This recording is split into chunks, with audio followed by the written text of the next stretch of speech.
Subscribe करें city Bhakti YouTube channel and press the bell icon.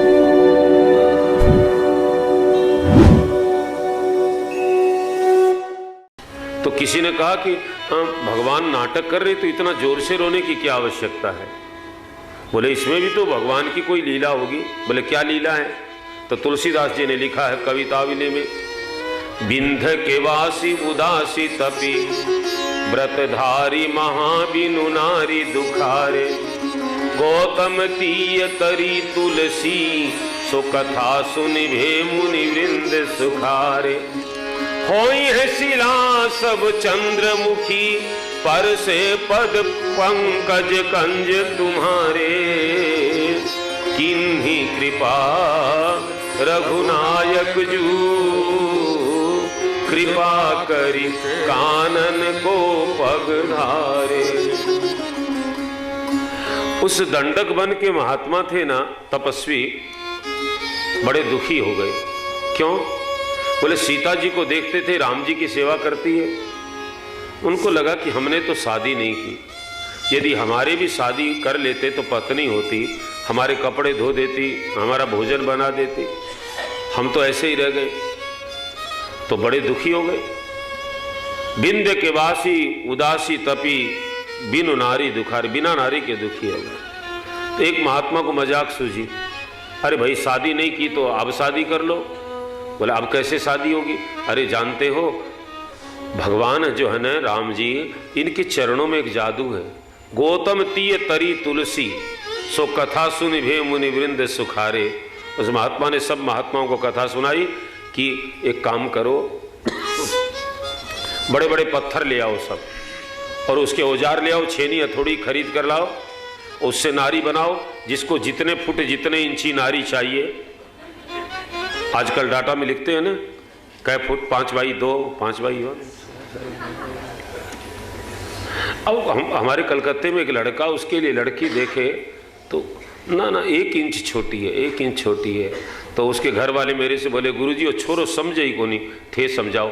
मैं बोला भैया 1 इंची पूरी नाप तो कुम्हार टोली में मट्टी की बनवा ले तू, वो बिल्कुल तू इंची क्या जितने सूते बोलेगा उतने बना देंगे। भगवान की बनाई हुई 1 इंची कम 1 इंची बेसी चलेगा। तो महात्मा लोग बोले कि एक काम करो, जिसको जैसी नारी चाहिए, किसी को व्हाइट चाहिए तो व्हाइट पत्थर ले आओ, और किसी को ब्लैक चाहिए, ब्लैक ग्रेनाइट क्या कहते हैं बोले। सब महात्मा लोग बोले अच्छी बात है, फिर क्या करें? बोले फिर एक दिन राम जी को बुलाएंगे, कह देंगे पैर सब में पैर छुआ दो, पैर छुएंगे नारी बन जाएगी। योजना बड़ी अच्छी है। तो अब महात्मा लोग राम जी के पास आना बंद हो गए, सब कारखाना में नारी बना रहे हैं। लक्ष्मण जी एक दिन गए, भगवान ने पूछा था कि लक्ष्मण आजकल महात्मा लोग नहीं आ रहे हैं। तो लक्ष्मण जी बोले मैं पता लगाऊं। तो लक्ष्मण जी गए तो देखा कि सब महात्मा अपने अपने आश्रम में खट खट खट खट खट। लक्ष्मण जी ने पूछा कौन से भगवान की मूर्ति बना रहे हो? बोले भगवान की नहीं बना रहे हैं, तो अपनी पत्नी की बना रहे हैं। तो पत्थर की पत्नी लेकर क्या करोगे? बोले पत्थर की रहेगी थोड़ी। तो बोले राम जी को बुला लेंगे, राम जी पैर लगाएंगे, असली हो जाएगी। गौतम की नारी हो गई, हमारी भी हो जाएगी। लक्ष्मण जी आकर बोले महाराज अब महात्मा आपके पास कभी नहीं आएंगे, अब आपको जाना पड़ेगा उनके। क्यों? ऐसी योजना है। भगवान ने सोचा कि मैं इनको समझाऊंगा तो नहीं समझेंगे। भगवान ने लीला की ये, और भगवान जोर जोर से रो रहे हैं। तो महात्मा लोग वो बना रहे हैं आवाज। एक बोला अरे भैया जोर से कौन रो रहा है, एक बार ये सब बंद करो, आवाज बंद करो। सुना, अरे ये तो आवाज राम जी की लगती है। महात्मा दौड़ कर आए, कुछ देख कर गए, ओ राम जी रो रहे। जाके सबसे बोले रे सुनो सुनो, और कोई नहीं रो रहा, हमारे भगवान राम जी रो रहे। क्यों? बोले उनकी सीता का हरण हो गया। महात्मा बोले अच्छा, शादी के बाद रोना भी पड़ता है क्या? यदि रोना पड़ता तो हमको शादी नहीं करनी है। पत्थर उठा उठा के समुद्र में फेंक दिया साहब। ये भगवान ने लीला की, नहीं तो सब महात्माओं का मन बिगड़ गया था। और ये आपको हंसाने के लिए मैंने नहीं कहा, तुलसीदास जी ने लिखा है साहब, बिंध के वासी उदासी, ऐसा लिखा है, कवितावली में लिखा है। और अब भगवान आगे आए ना तो गीध पड़ा है, दीन मलिन अधीन है अंग, विहंग पड़ो छिति छिन्न दुखारी। राघव दीन दयालु कृपालु को देखी लगी करुणा अति भारी। गीध को गोद में अजी राखी दयानिधि, नैन सरोजन में भरी बारी। बार ही बार अजी सुधारत पंख, जटायु की दूरी जटान सोझाई। कहते हैं राम जी ने गीध को गोदी में उठा लिया और गीध के शरीर में जो धूल लगी है अपनी जटा से भगवान उस धूल को झाड़ रहे। राम जी बोले तात आंखें खोलो ना। हाय आपके पंख किसने काट दिए? मैं प्रतिज्ञा करता हूं जिसने आपके पंख काटे हैं मैं उसकी भुजा काटूंगा। जटायु ने आंखें खोली है। राम जी दुखी हो गए, कहने लगे कितनी दुर्गति हो गई आपकी, ऐसे पंख कटे जमीन में पड़े हैं। जटायु बोला मेरी दुर्गति नहीं हुई है, नाथ दशानन यह गति कीनी। फल जनक सुता हरिणी, ले दक्षिण दिशि गयऊ गोसाई। गिलकति अति पुररी की नाई।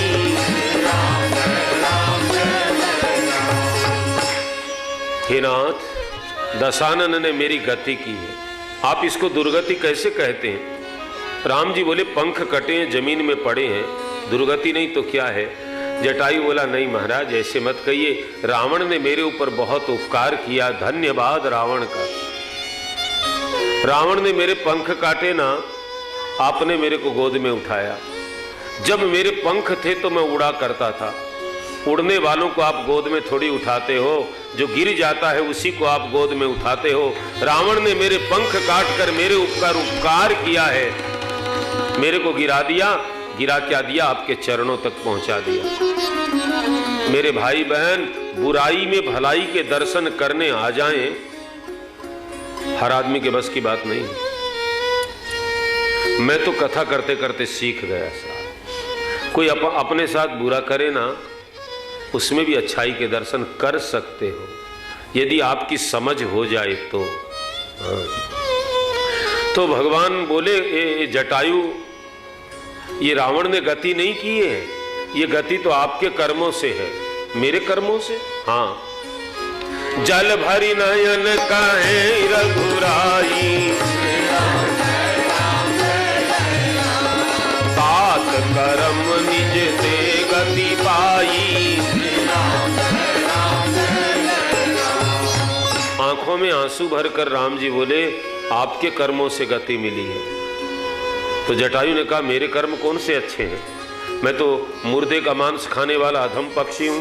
तब राम जी बोले परहित बस जिनके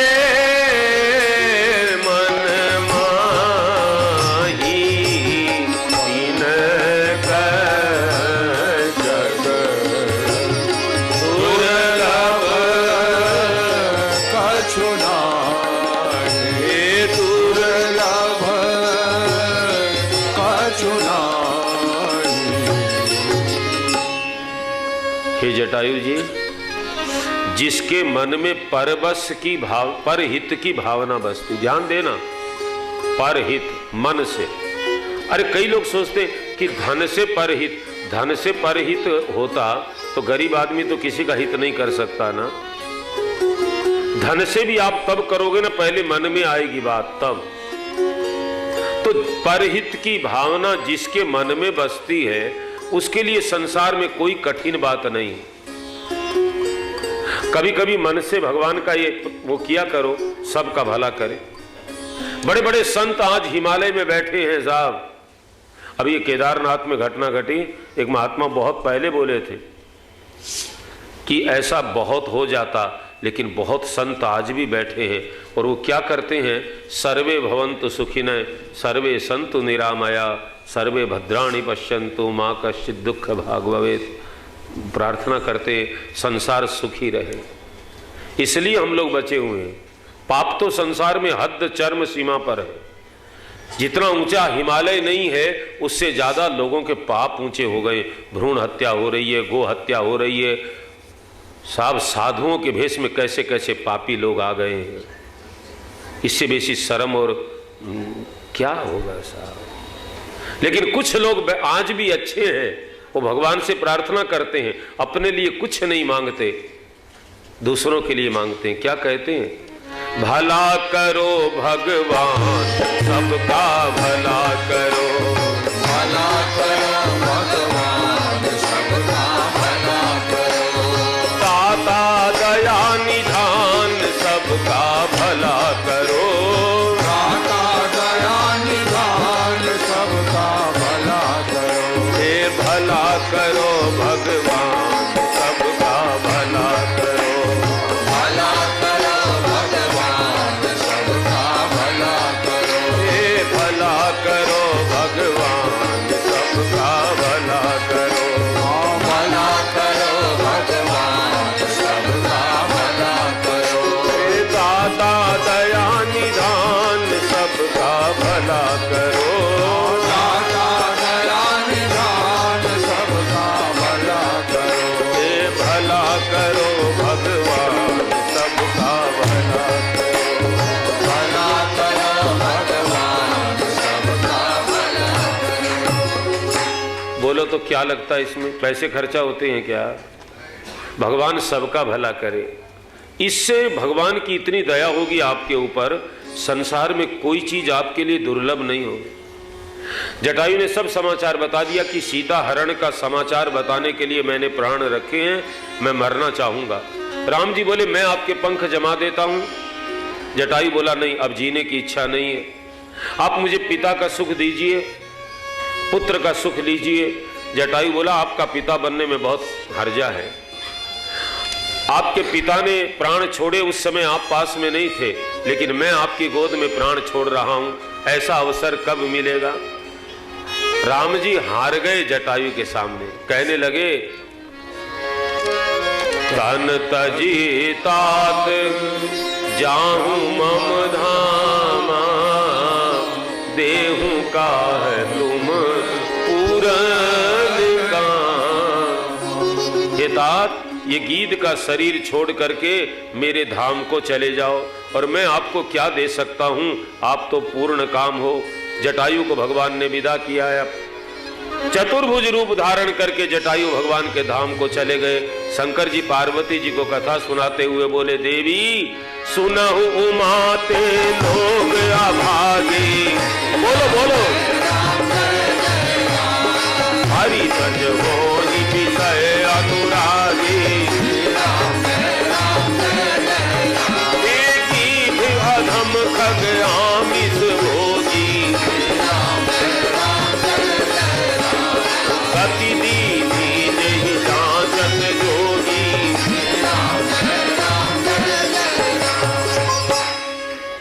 पार्वती, संसार में वह लोग अभागी हैं कौन? जो हरि तज होई विषय अनुरागी। संसार के सुख भोगना मना नहीं है, पर सुख देने वाले भगवान को याद करके सुख भोगे तो भाग्यशाली हैं, और भगवान को भुला करके सुख भोगे अभागी हैं। भगवान को भोग लगा करके, अरे लोग कहते हैं भोग भोग भोग बुरे हैं, कई लोग सिखाते भोग बुरे हैं, भोगों का त्याग कर दो। अरे भगवान को प्रसाद लगाते हैं उसको भी भोग कहते हैं। हाँ, यदि भोग भगवान से जुड़ जाए तो भोग कल्याण करने वाला।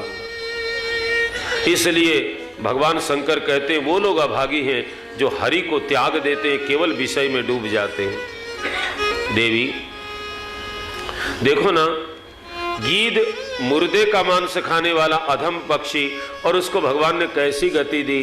बड़े बड़े योगी याचना करते हैं, और भगवान आगे चले हैं। एक कवंध नाम का राक्षस है, उसको भगवान ने गति प्रदान की है। और तुलसीदास जी कहते हैं आज तो प्रभु ने भंडारा खोल दिया है गति देने का, उदार हो गए। ताहि देहि गति राम उदारा,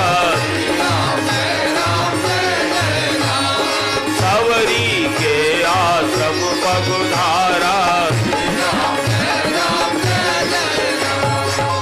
अरे भगवान आज गति का भंडारा खोल रखा है, उदार हो गए। पहले मारीच को गति दी, कवंद को गति दी, और अब गीध को गति दी, कवंद को गति दी, अब सवरी को गति देने जा रहे। सवरी के पिछले जन्म की थोड़ी सी बात समझ लें, आपको अच्छा लगेगा। पिछले जन्म में सवरी एक राजा की रानी थी। राजा बड़े धर्मात्मा थे, और एक बार इलाहाबाद में प्रयागराज में कुंभ का अवसर था, महाकुंभ। राजा अपने सारे तामझाम के साथ में गए। रात्रि का समय, रानी भी साथ में।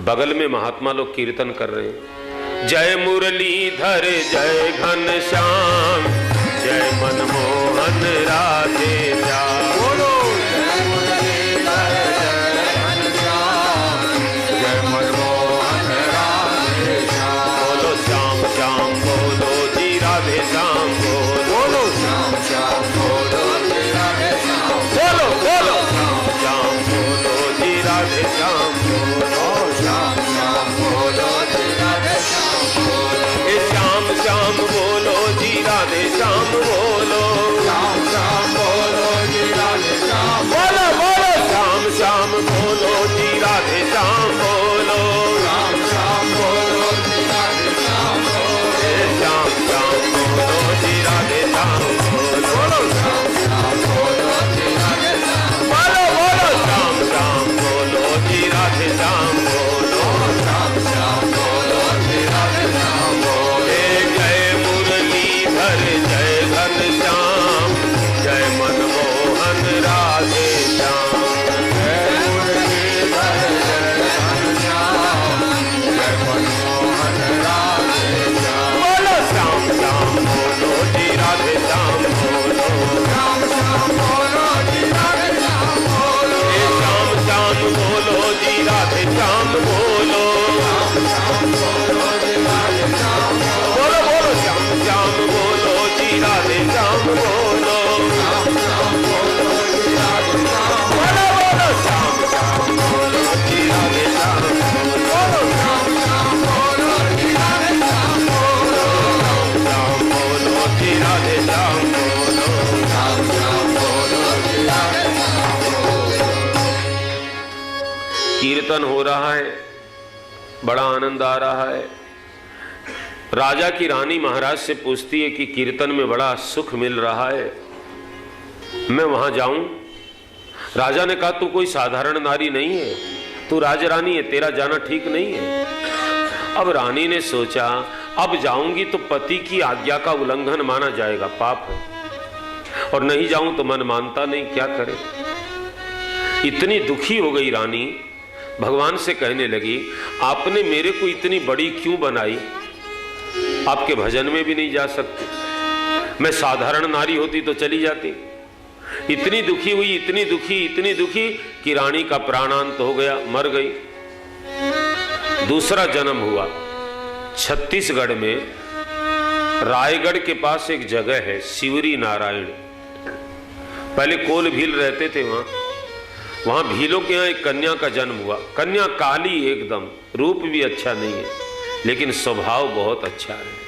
माँ बाप से धर्म की चर्चा करती है, थोड़ी बड़ी हुई, वो क्या है, ये क्या है, धर्म की बातें करती है। माँ बाप को डर होने लगा कि इसको वैराग्य न हो जाए, बेटी की जात, इसका विवाह कर दो, इसकी शादी कर दो। अपने राजस्थान में भी हमने बचपन में ये सब सुना है, देखा है। कोई बच्चा भगवान की बात ज़्यादा करे ना, तो मारवाड़ी भाषा में कहे, वो छोरो कोई साधु न बन जावे, मोडो न बन जा, तो के करा, बोले इन्हें 4 पगा कर दो। 4 पैर का अर्थ ये हुआ ना, 2 अपने पैर और 2 पत्नी के, तो 4 पैरा कर दो, चौपगा कर दो। ऐसे नहीं कि चतुर्भुज कर दो, हाथ भी तो 4 हैं, लेकिन भाषा में कहते हैं 4 पगा कर दो। और 4 पैर वाला कौन होता जानते हैं? क्या होता है? जानवर।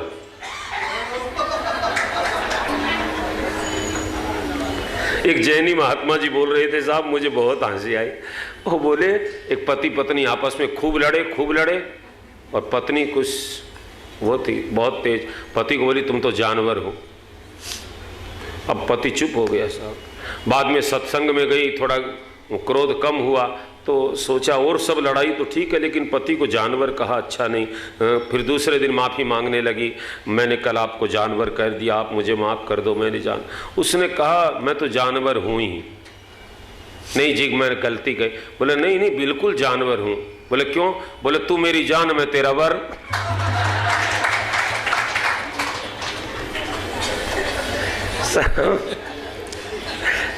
जानवर नारायण क्यों नहीं बनाते हो?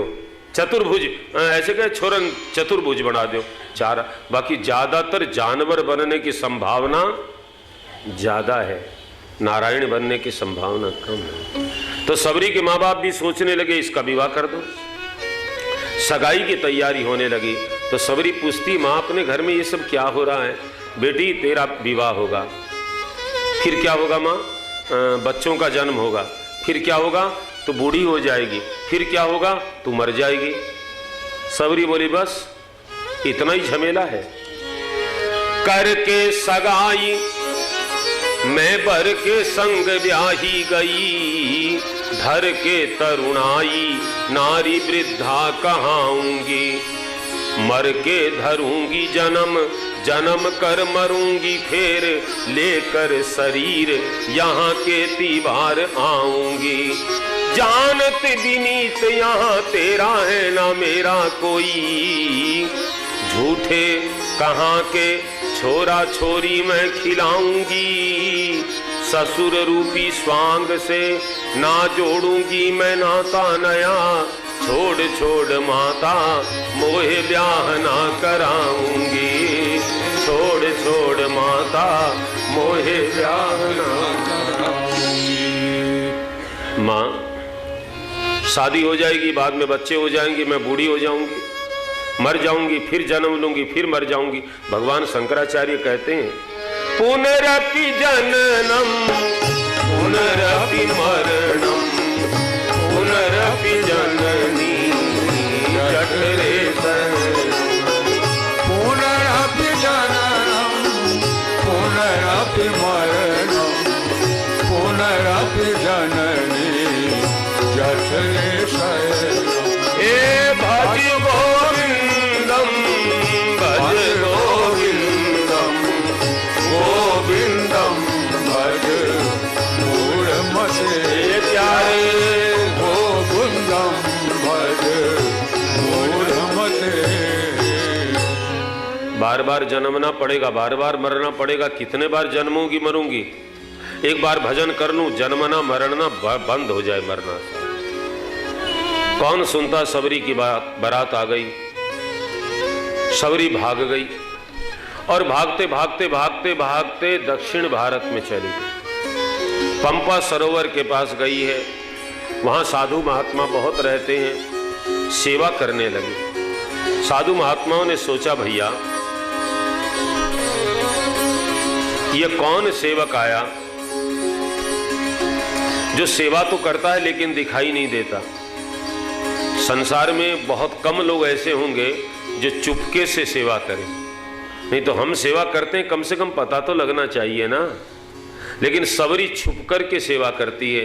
तो संतों ने पता लगाया तो एक लड़की सेवा करती है। पूछा तुम कौन हो? तो अपनी जाति बताई, भीलनी। तो वो कहने लगे तुम्हारी जाति ठीक नहीं, हम तुम्हारी सेवा स्वीकार नहीं करेंगे। रोने लगी सबरी, आकाश की ओर देखकर बोली हे गोविंद हे हरि, पिछले जन्म में आपने मुझे इतनी बड़ी रानी बना दी, आपका भजन नहीं कर सकी। इस जन्म में आपने इतनी छोटी बना दी, इतनी छोटी बना दी, आप के संतों की सेवा भी नहीं कर सकती। रो रही। एक मतंग नाम के महात्मा थे, उनने सारी बात पूछी, भीलनी ने सारी बात बताई। मतंग जी बोले चल बेटी मेरी कुटिया में चल, ले आए। सबरी मतंग जी की कुटिया में रहती है, सेवा करती है। एक दिन सबरी आई और कहने लगी बाबा आप मेरे को निकाल दो। क्यों बेटी? ये बाबा दूसरे महात्मा है ना, आपकी बड़ी निंदा करते हैं, वो कहते इस बुढ़े की बुद्धि खराब हो गई, अरे जवान लड़की को कुटिया में रखता है। बाबा आपके बारे में क्या क्या बोलते हैं, निंदा करते हैं। मतंग जी बोले बेटी कोई चिंता नहीं, सांच को आंच नहीं। एक भजन पूरा तो नहीं सुनाएंगे, समय नहीं है, पहले गाता था मैं, बहुत अच्छा भजन है। सांच को आंच नहीं प्यारे, अरे रे फिर हिम्मत क्यों हारे। सांच को आंच नहीं प्यारे, अरे रे फिर हिम्मत क्यों हारे। सदा सच बोल अरे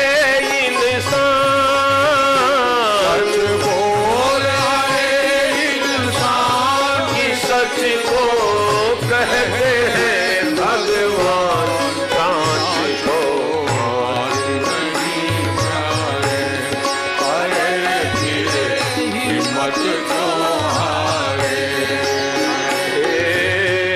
दरिया को ना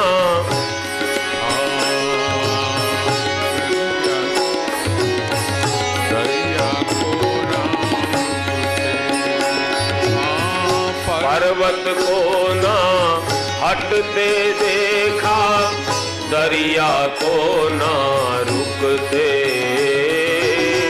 दरिया को ना रुकते।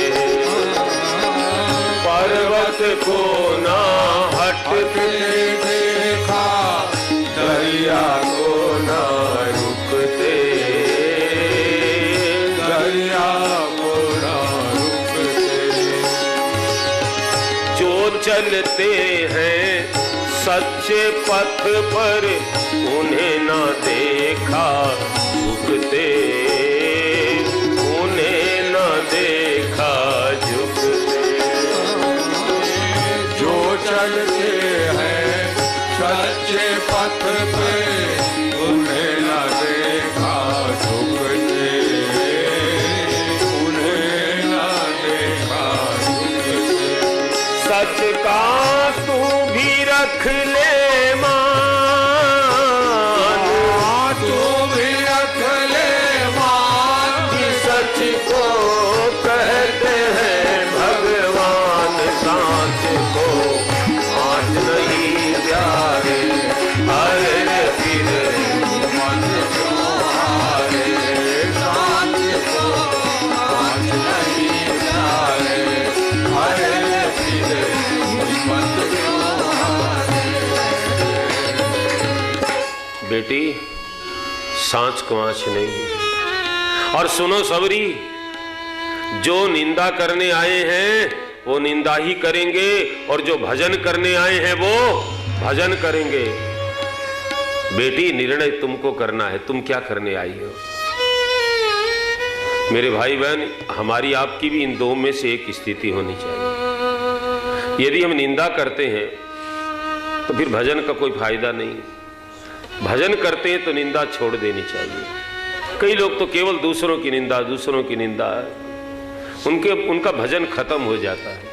निंदा करने वालों को भजन पचता नहीं, हजम नहीं होता। और जो सच्चे भजनानंदी है उनको कहां फुर्सत है, क्यों किसी की निंदा करें। ले बेटी सबरी, मैं तुझे राम मंत्र की दीक्षा देता हूं। मेरा समय पूरा हो गया बेटी, मुझे जाना पड़ेगा। सबरी रोने लगी, आप चले जाओगे तो मेरा क्या होगा। मेरे गुरुदेव सहारा बन जाओ जी, मेरे गुरुदेव सहारा बन जाओ जी।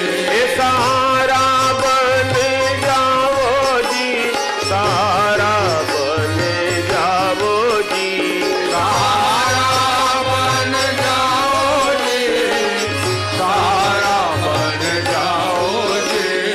मेरे गुरुदेव सहारा बन जाओ जी, मेरे गुरुदेव सहारा बन जाओ जी। तो बोले बेटी जाना तो पड़ेगा, समय हो गया, लेकिन तुझे आशीर्वाद देते जा रहा हूं। तेरी कुटिया पर राम आएंगे, भगवान का भजन करना बेटी, एक दिन राम आएंगे। मतंग जी चले गए और सवरी तभी से भजन करने लगी। रामा रामा रट